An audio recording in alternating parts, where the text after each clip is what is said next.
nanapua o Hawaii Kupa ama hope o ka aina Iki mai ka elele. Aloha and welcome to another production of the Hawaiian National Broadcast Corporation, in which we present the voices of the people, Kaleo o Napoe. We are sitting here at the campus of Nanaikapono Elementary School in Nanakuli in the Waianae district, and some would say in the larger district of Ewa. And this occasion that brings us here is the Department of Interior's panel with certain inquiries, the inquiry being the re-establishment of a government-to-government relationship between the United States government and the Hawaiian or the Native Hawaiian community. Very interesting whether or not there has ever been a government-to-government relationship between the two parties.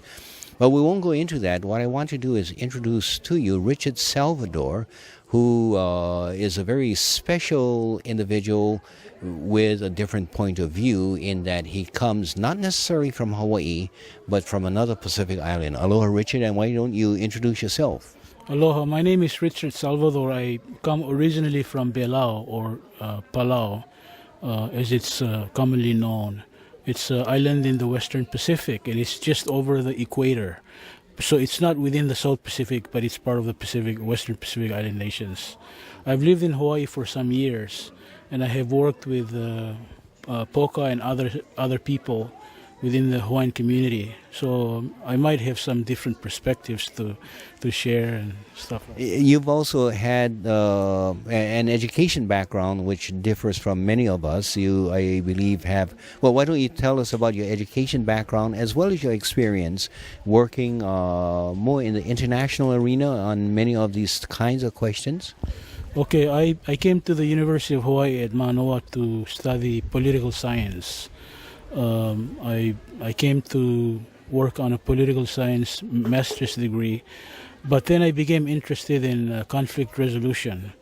I took many courses from different people who began to teach me to expand my understanding of how, in order to address fundamental issues of conflict that we have in the Pacific and Hawaii and other parts of the world, we have to address the real causes of conflicts.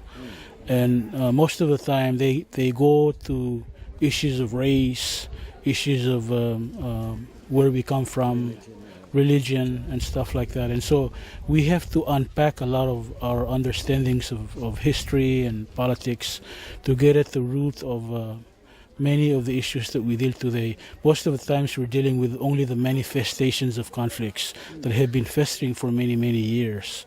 And so we have to have a critical mindset in terms of looking at and unpacking history and politics and economy and stuff like that to get at the root of It seems very similar to the Ho'oponopono process of taking like an onion and taking one level of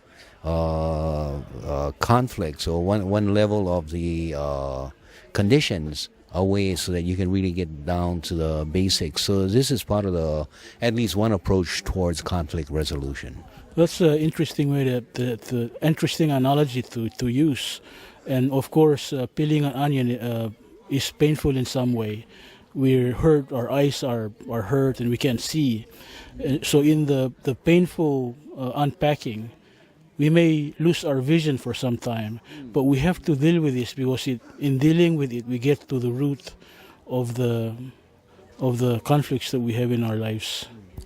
Sometimes in conflict resolution, you're also dealing with who are the parties to the conflict and whose voices can be heard at the time. Because if the voices are so loud or so overbearing, then there's no real communication and there's a lot of like dogs barking with one another, but they're not listening to one another. So I assume that part of the problem a mediator in a conflict resolution will have is how do you identify the parties, which parties are ready, and what is the appropriate forum in which you have these discussions. That's right. That's a good way to put it. Understanding who the parties are, the initial parties that were parties to the early conflicts, and of course through the years and years of conflicts, there are added aspects of things that happen, and so we have to, like, for example, we have individual problems with individuals that have emerged out of deeper conflicts, and so we have to heal our relationships with one another, and we have to then have an open mind and say, hey, how do we participate in conflicts that are larger than us? Yeah, I think that's what we have to do. Yeah. Sometimes when we deal with conflicts, war comes immediately to mind. And if we're going to resolve conflicts, we oftentimes invite the generals and other warriors who have been fighting the war to sit and to resolve the conflicts. But sometimes they're not warriors for peace. They're warriors for winning a tactical or a battlefield. And perhaps the mothers and fathers or brothers and sisters of those who have died, or maybe even children, being voices that should be heard of, at least just as importantly, if not more important, than the warmongers. Yes, I think you articulated very well, Poka. Wars are larger violence that take place, and we are all parties to conflict, violence, wherever we are, either through our active participation or through our inactive acquiescence. We support those through our silence, through our not speaking out.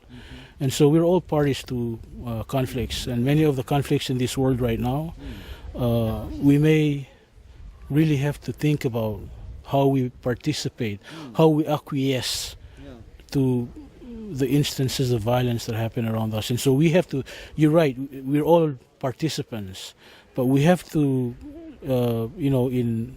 people say there has to be understanding of the continuity. You go back to the basics, and many times you have to go back hundreds of years to look at the way in which people related with one another, and the ways in which through the years these conflicts have manifested throughout time. And so we have attitudes, cultural beliefs that reinforce violent ways of treatment with treating other peoples. As we sit here and we are actually outside of the Department of Interior's hearing, how do you see the issue, or is there a view of it from a conflict resolution side, or do you see this as a conflict that perhaps could use an approach towards conflict resolution? And who are the parties in conflict in the other room that are speaking? Okay, very good. That's a good way to say it. And you and me, Poka, have had experience with sitting in class of our friend from Norway, the founder of Peace Studies, Johan Galtung. He taught us to say, to look at the ways in which conflicts, basically what I'm saying is we have to unpeel the onion and go back to the root of the conflict. Now, these people from the U.S. Department of Interior and Department of Justice, they came with a set of questions.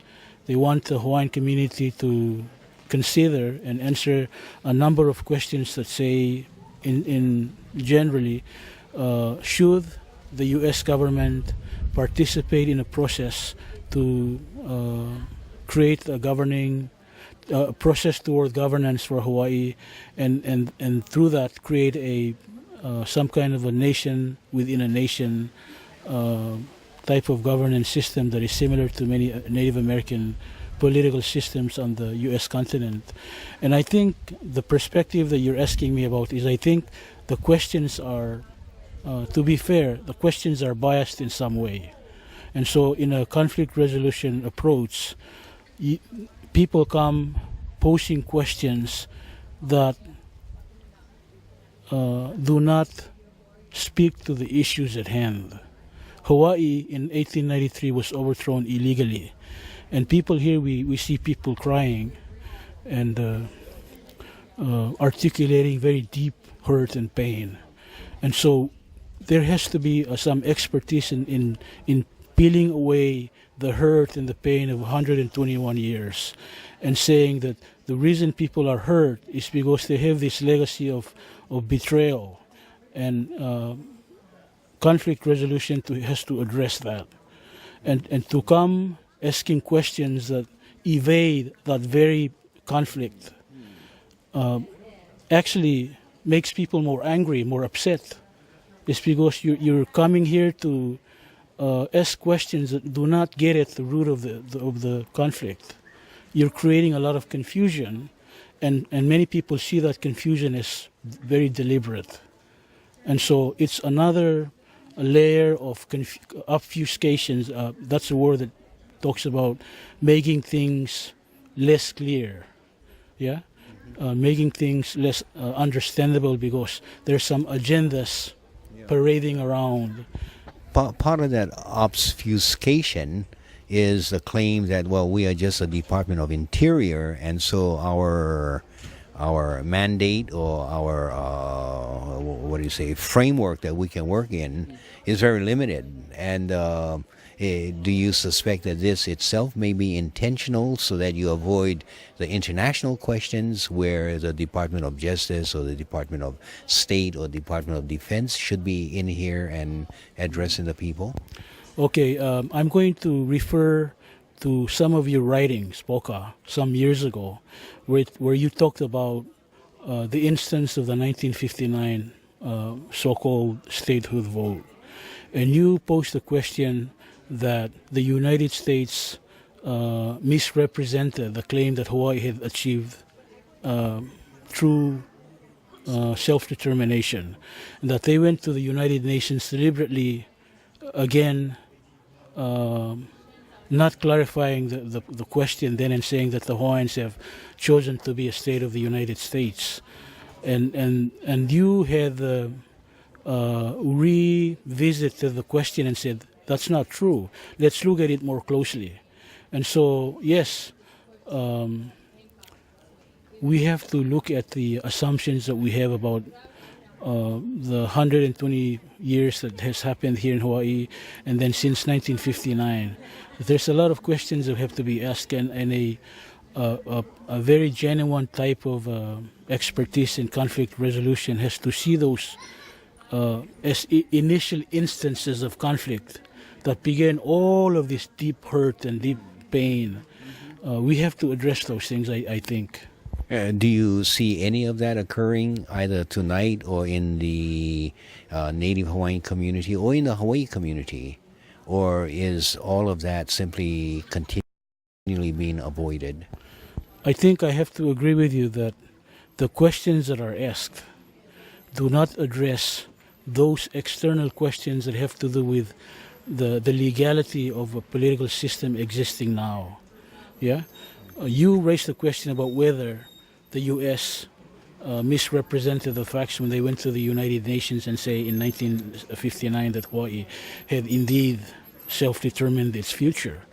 And so with the questions that are being posed today, to this evening and for the next few days and nights and weeks, that the process again is not getting at the root of the conflict, but seems to me, this is my personal opinion, but it seems to me that it's a further, that word again, obfuscation, a further, not an approach toward clarity in our minds, but more confusion that seems to me, and again, I apologize to the Native Hawaiian friends of mine who may disagree with me, but they seem to me very limiting and very deliberate and very less clarifying. You know, it doesn't get at the root of the deeper questions of conflict that we have. You know, Richard, I want to thank you very much for joining us on this conversation and adding a very different perspective that we haven't seen. I noticed that a very typical Polynesian approach that you take of trying to not be so confrontational and apologizing to your Native Hawaiian friends and then giving your opinion. Well, we have to do that. Another thing that I learned from our teacher, Johan Galtung, is to respect the process itself. So even if we are enemies, we come to the table with cards open, so that we know that we are, at least we're getting at the root of the question, and coming genuinely to a process of healing, yeah, and not further engaging in confusion, but really working toward a genuine solution. Off the subject, have you gotten your doctorate degree yet? Working on it. Still working on it. It's, Okay, well, you certainly spoke like one who who has. I want to thank you again very much for joining us, and perhaps we can continue with these types of discussions in the future. I would like to, and we have to continue discussions about many things in the community, and maybe perhaps bringing more Polynesian and Pacific Island voices to bear. And one last thing I want to say about that is the University of Hawaii is teaming with Pacific Island students who get their degrees and then go back home to be leaders of their nations. But opportunities are lost without cultivating relationships with those potential political leaders who Hawaii can really look to and depend on in terms of expanding this awareness into the oceanic realms and internationally about what Hawaii needs toward the determining its future. We're going to end this interview at this point with the view of perhaps speaking with Richard Salvador sometimes in the future, hopefully in the near future, and go into those questions that you raised. I want to thank you very much for joining us. On behalf of the Hawaiian National Broadcast Corporation, I thank you for participating by being an audience to this important discussion. Aloha. Mahalo.